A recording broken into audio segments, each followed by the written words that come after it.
Welcome to Australian Fairy Tales, the podcast. The Australian Fairy Tale Society delights in taking a deep dive through time, culture and language to explore fairy tales from an Australian perspective to discover what flesh they wear today. Through this podcast, you'll meet some of our fairy tale enthusiasts. G'day, I'm your host, Annie Stewart, and it's my pleasure to welcome Liz Loxley.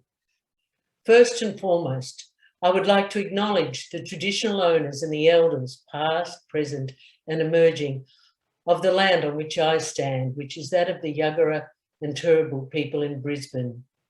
I acknowledge the traditional owners of the land on which our listeners stand and extend a welcome to you and those of your country. And Liz? I'm on the Gadigal, the land of the Gadigal and Wangal people of the Eora Nation. Thank you. So Liz Loxley, a UK gas engineer by training and a storyteller by provenance. You grew up between two worlds, which I'll get you to explain, and you were drawn to Australia through memories of tapes your grandmother sent, which sounds just intriguing and enchanting. You've taken on the role of Australian Storytelling President, the New South Wales Guild branch. You're an environmental consultant and sustainability project manager at the City of Canada Bay Council, and you'll be performing at the upcoming conference. So welcome, Liz. So first, let's start. What drew you to storytelling and fairy tales? Well, I guess we're all natural storytellers, really, aren't we? And you know, it's part of our DNA. It's who we are as human beings. And so I guess I was just naturally drawn, like many people, to stories, and in particular fairy tales, because we hear them from such a young age. So they have a very formative influence on us, because the structure is often quite simple and it follows often a kind of familiar pattern with a few twists along the way.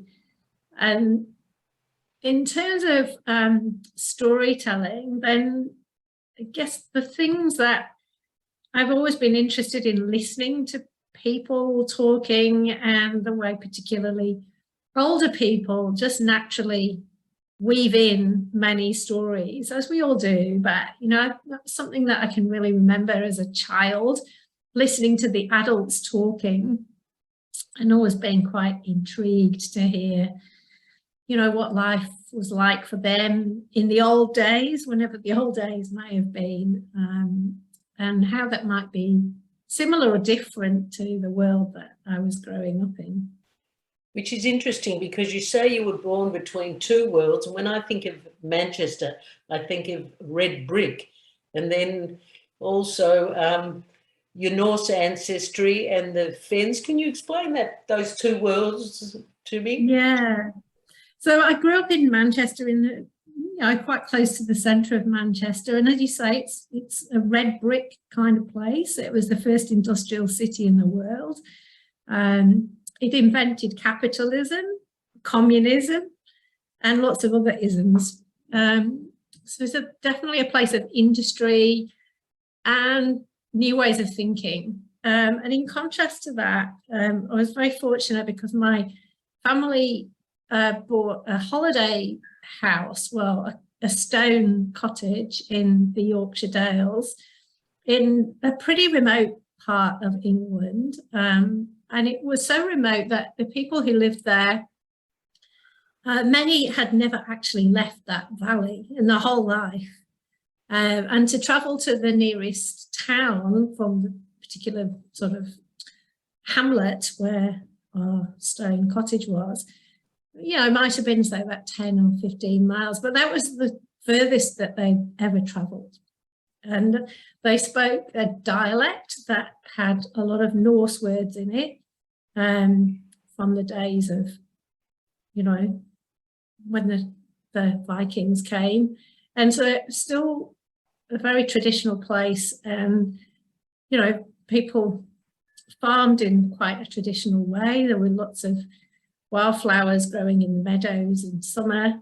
And it was a really wonderful place as a child to go and explore and hear people talking in this really different kind of way about a different sort of life. So that's, I guess, what I mean. So did that Norse mythology then come through with those people in the valley? Yeah, I'd say so. And not necessarily explicitly telling, you know, fairy tales, but just the way that they related to the world and the kinds of things that they talked about. And I just always remember loving it, listening to, as I say, listening to the old people talking and often sitting by a fire, a cosy fire in a really old house with very thick stone walls, which was quite different than being, you know, in the city with brick houses and concrete pavements and, you know, the place where nature was tried to be, you know, changed and a bit stamped out, really, that survives in the cracks in the pavement. And while this was all happening to you as well, you used to get letters from your grandmother. So, first of all, where was your dad from? Well, my dad was born in Port Pirie in South Australia. And when he was about 3 or something, they might be younger anyway, pretty young, the family moved to Dubbo, and he spent, you know, his sort of most of his childhood in Dubbo, which he really enjoyed. He loved the life there, and I think it was quite talking to my uncle. So that's my dad's brother. You know, they had a pretty free range and exciting life in Dubbo. And they also then, my dad also moved to the Blue Mountains, to Medlow Bath, which again was, you know, I think he really enjoyed that. Although they then went to live in Punchbowl, which he didn't like so much, you know, very city-ish, hot in those days, probably hot now, but there's probably a few more trees now than there were. And, you know, quite a contrast, I guess, to being in the country and coming to the city. And yeah, and so then my granny claims to have been born in 2 places. She was a good storyteller. So I can't remember the second place, but she was, one place that she was born was near the Macleay River, and in fact her middle name was Macleay, which is after the river. Where's the Macleay River? In the mid-north coast of New South Wales. And had you met her before you started? In your bio, I hear she used to send you parcels, and they were tapes you'd listen to. Is that right?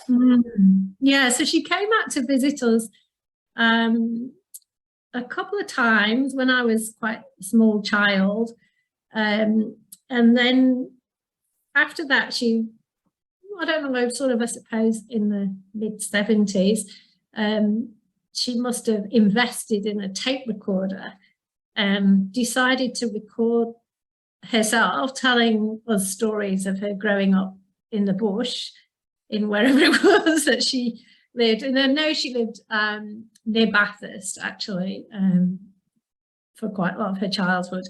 So again, they'd be kind of getting all sorts of things, roaming around the bush and playing tricks on each other and on the adults, and climbing on the roof and camping out in creek beds. And it all really just sounded quite magical and really exciting, and just great to kind of hear all these stories, I suppose, of this other world that, you know, is where my dad was from, which we'd not actually visited at that point. And then later on, we did come out to visit Granny and my uncle. And I really felt like I already knew the place just from listening to these tape recorded stories. So when was your first trek over here? I first came to visit Australia in 1979. That's interesting. And When I sort of headed over the UK, we were swapping. We swapped. So now tell me about what you'll be doing at the conference. Well, I'm going to tell a story called Just a Little More Time. And I guess, I don't want to give too much away, but you're in a concert. You're not doing a workshop. It's part of a concert. No, I'm just going to tell a story, and then there'll be a bit of time for questions and answers at the end. But really, it's a performance. Yeah. Well, what's so intriguing about your work and what I've looked at? You're the CEO of a company, Thrive, but yes.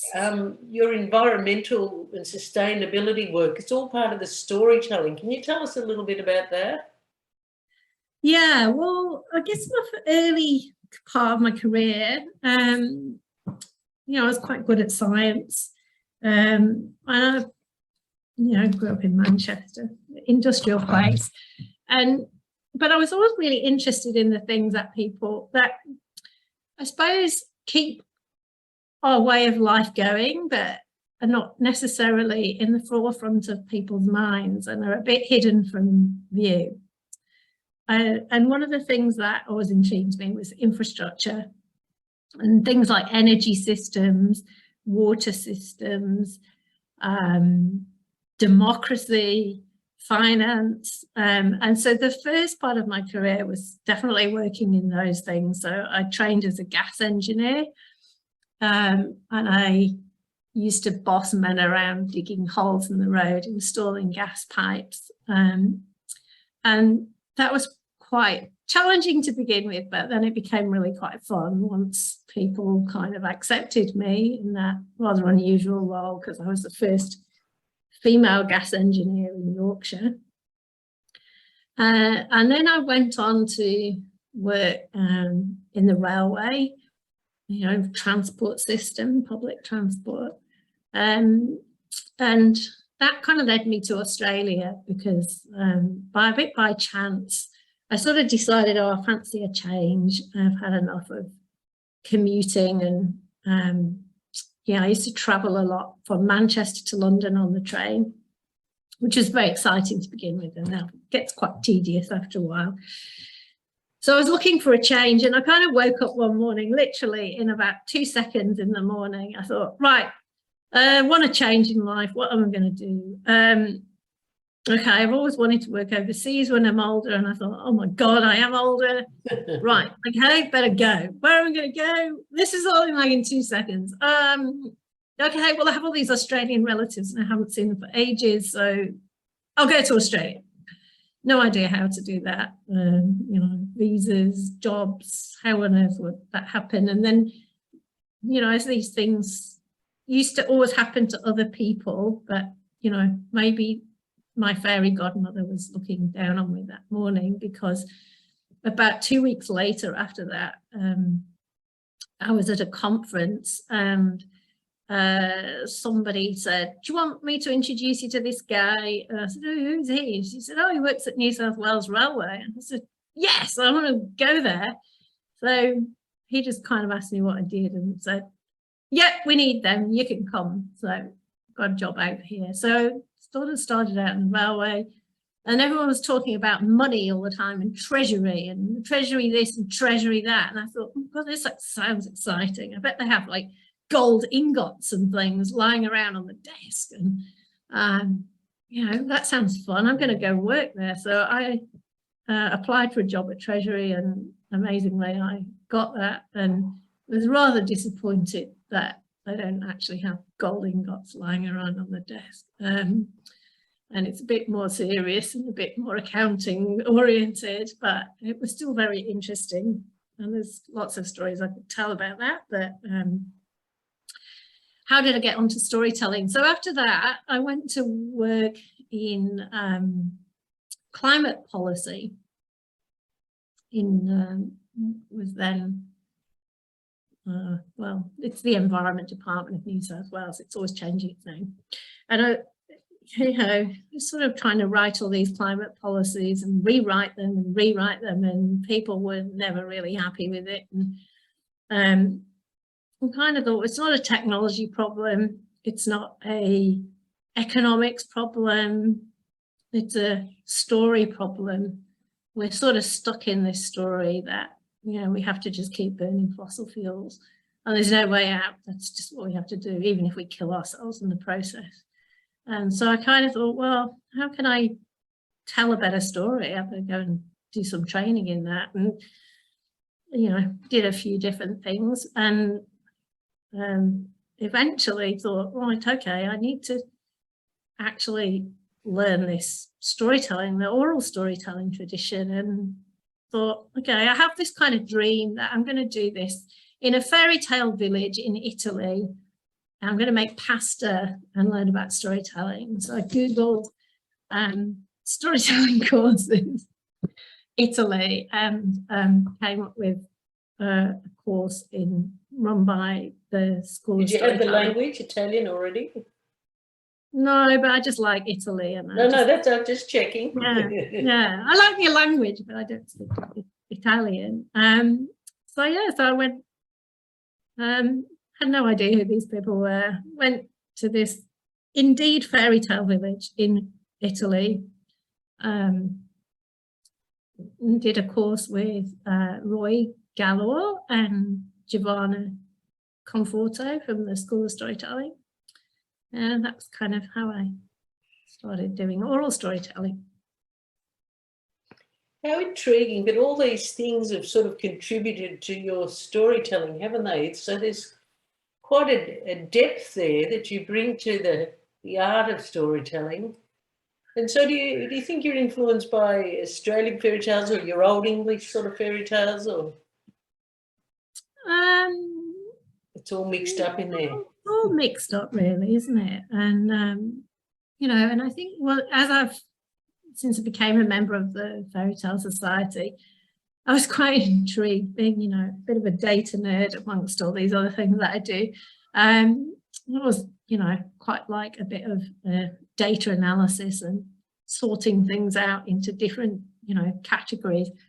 I just really found it quite fascinating that even fairy tales have been classified into all these different types, and, you know, their ancestry sort of researched, and how, you know, they're all a family really, and that they kind of all. Do you remember the first thing you kind of learnt to tell?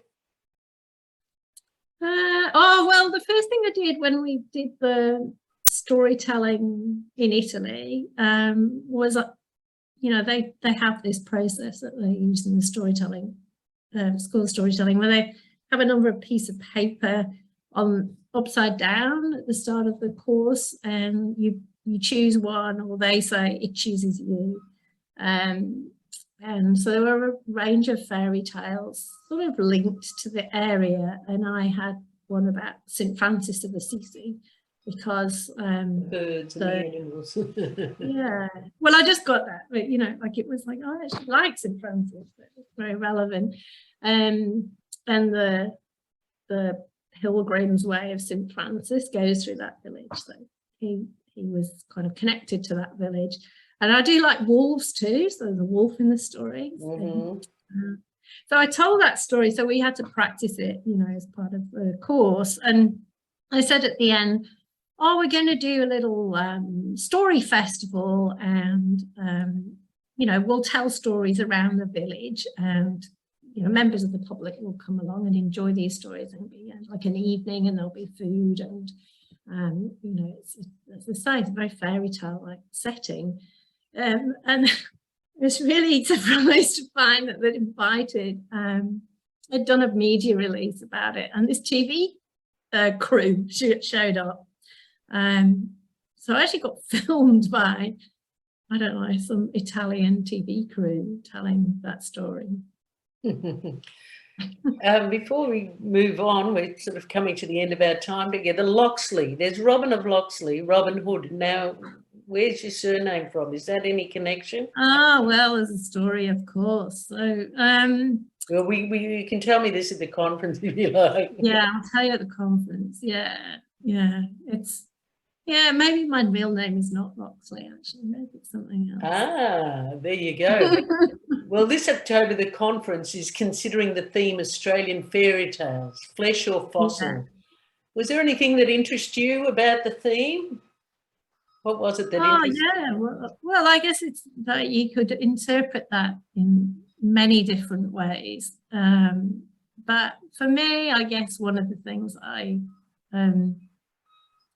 resonated to me is in the connection between fossil, as in, you know, a very ancient record of life on this planet, and fossil as in a word that's come to be connected with energy, which is really burning the ancient life of Earth. Connected in so many ways for you then. So many ways. As well as the heritage, the environment, the fossils, the fuel. Yeah. And then, of course, the flesh, which is, you know, what those fossils originally were, and, you know, what life now is in this time and space that we find ourselves. Well, thank you for joining with us today, Liz, and I'm really looking forward to meeting you in person. I don't know if I've met you before. I've met so many in New South Wales. I'm not sure, but I'm looking forward to it too. So I'm your podcast host, Annie Stewart, and I've been talking with Liz, maybe Loxley. All fairy tale enthusiasts are welcome to attend a fairy tale ring, either online or in their state, or to attend the Brisbane conference on October the 1st to the 2nd, 2022. There we'll explore the questions of Australian fairy tales, flesh or fossil. To learn more, visit australianfairysociety.org, and our social media tag is @AustFairyTales. Once again, thanks very much, Liz, and we'll see you soon. Thanks, Anne.